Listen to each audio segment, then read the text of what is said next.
DA leader John Steenhuisen has continued to lash out at the IEC after its decision to reopen candidate registrations for political parties, giving the governing ANC a fighting chance in the upcoming local government elections.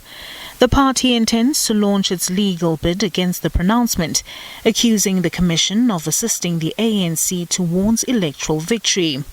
The DA is not the only party determined to question the legality of the decision.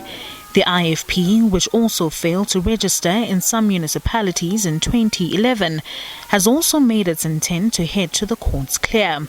The DA has also accused the Commission of colluding with the ANC. In the very first meeting I had with the IEC as a party leader, I got the distinct impression that the IEC was coaching and assisting those parties that wanted to delay the election on how to do it.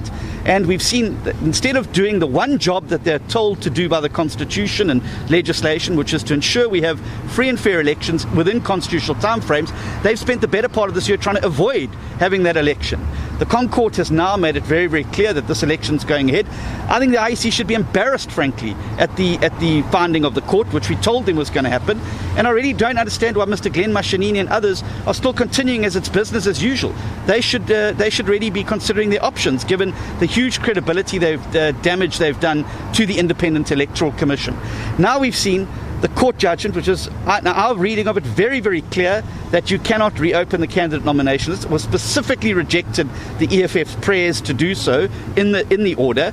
Now proceeding as if the court said they could do it. They cannot, which is why we've got to go to court.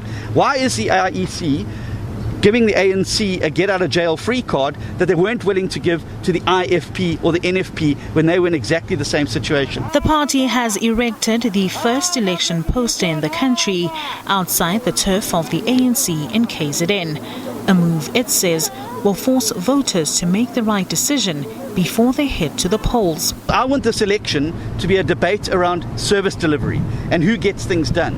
And I couldn't think of a better place to do it than to pick a fight with the ANC on service delivery, because we've got a good story to tell, they've got a terrible story to tell. And that's the question voters have to ask themselves this election. The elections are scheduled to take place on the 1st of November after the Constitutional Court ordered that elections continue.